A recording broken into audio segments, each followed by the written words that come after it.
Hey Alexa, what product did Google announce this week? I can't find the answer to the question I heard. She may not have the answer, but we do. Next.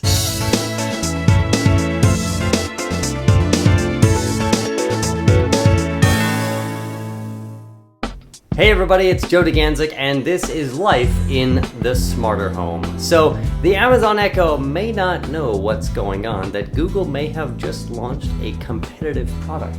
Let's make sure that we don't get her feelings hurt.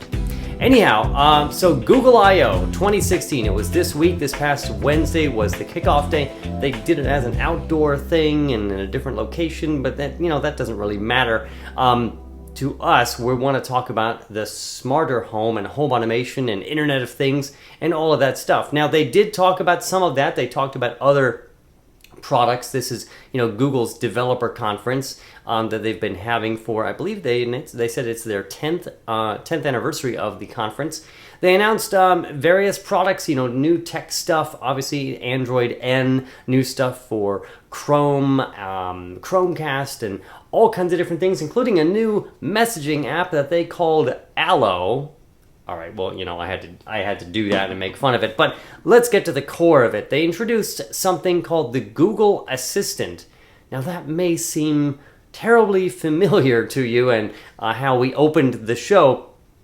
Of course, there has been Google now. You've been able to talk to Google for some time on your smartphone, through Chrome, through Chromebooks and whatnot, but it hasn't been perfect. It hasn't been conversational. It perhaps hasn't been witty like Siri.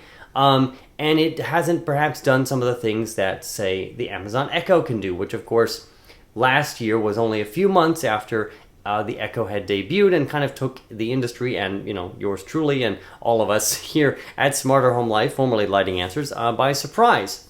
So it made sense that Google might be working on something to follow this up. So they talked about the Google Assistant first, which is a conversational way to talk to Google, including in their new messaging app called Allo.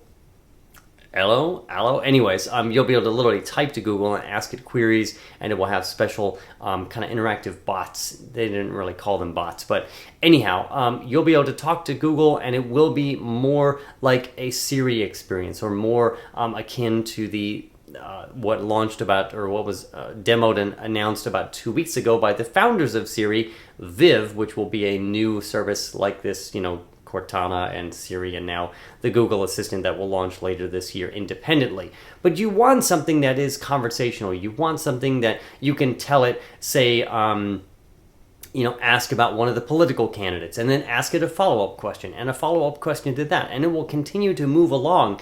But not just the fact that it's conversational, but because it's Google, and you could have Google, and your Gmail account and so forth, you could have all of those Google accounts tied into all of the things that you do, and all of the other services that you use, and you could forward your emails to it, deliveries and restaurant reservations, and you name it, that Google will have context and will know more about you and your life. Of course, this introduces privacy issues, and much of what we get from Google, of course, is free and supported by advertising, and some people have a problem with that. I personally don't forward and don't put all of my eggs into the Google basket, so to speak. So let's cut to the chase.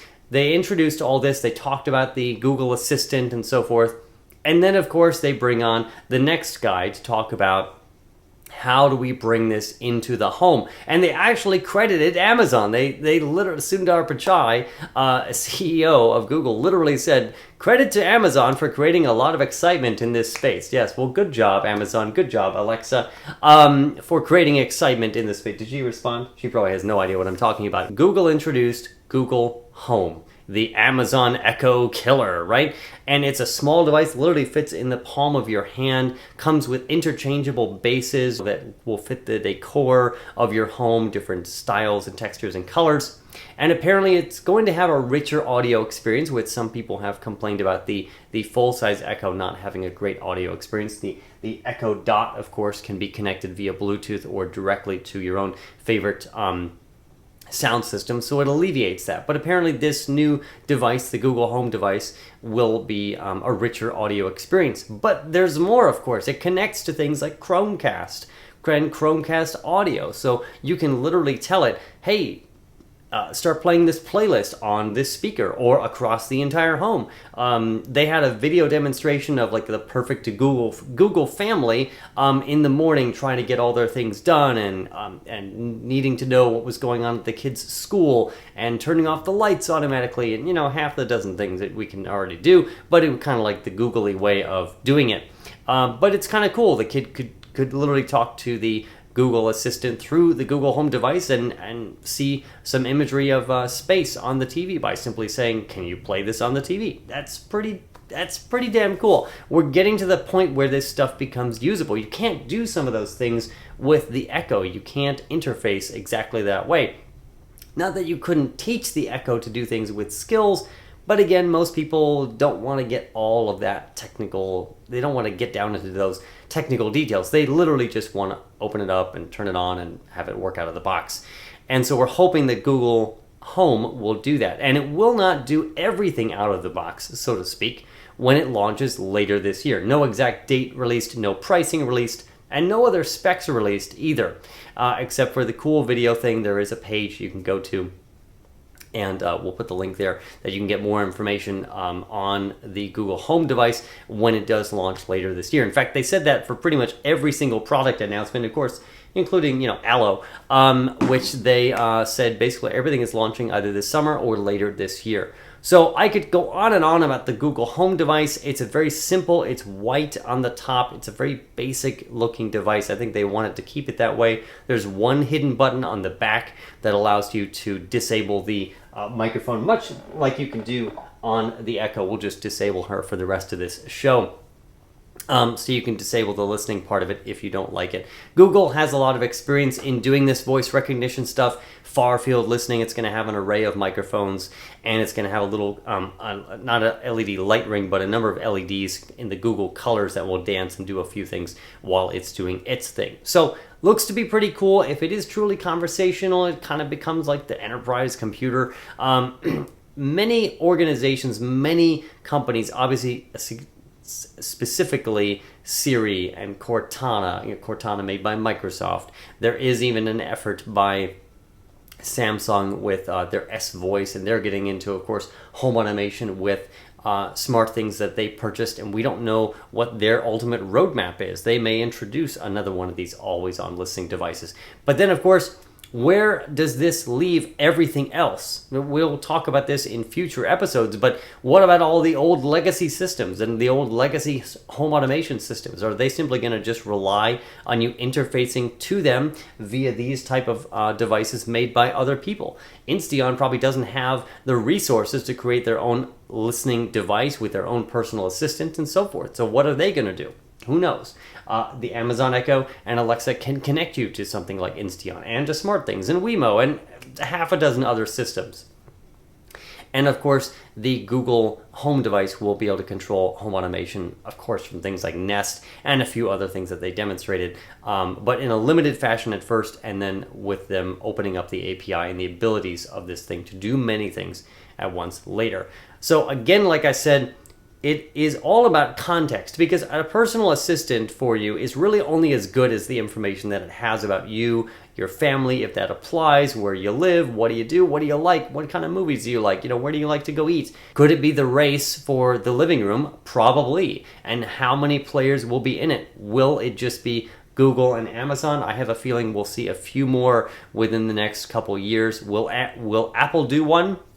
I would probably bet on it. Whether it will be this year or next year, I'm not sure, but if they don't do something amazing this summer with HomeKit and with some sort of always-on device that's going to be listening for your Siri commands, I think Apple and HomeKit is going to be kind of in trouble. But, and we'll talk about this in an article on the smarterhomelife.com website instead of boring you with the details here, what we didn't hear this week was anything about what we heard from Google last year. Google Weave and Brillo, their technologies for smarter home devices, home automation, IoT stuff. One is basically a framework, much like HomeKit, that is Weave, and then Brillo is this operating system that can go onto these devices if a manufacturer didn't want to create one themselves.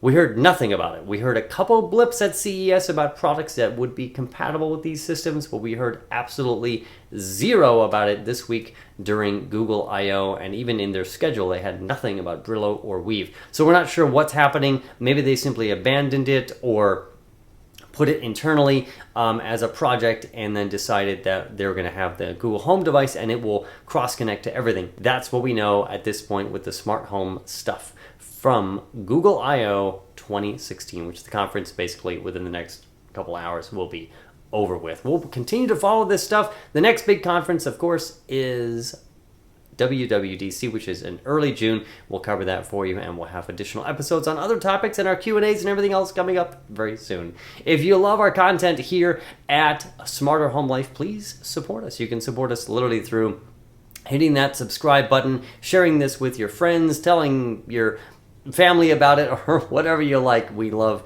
the thumbs up on the episodes, your comments, questions at smarterhomelife.com will get to me, and I'll answer those, and we might put yours on an upcoming Q&A episode. And of course, if you like us a lot, if you love us, you can support us directly via Patreon on a monthly basis, whether it's $1, $5, or $10. And we've got some awesome perks for you and for the community that we're building there, or you can do it as a one-time thing on the right side of our main page on YouTube.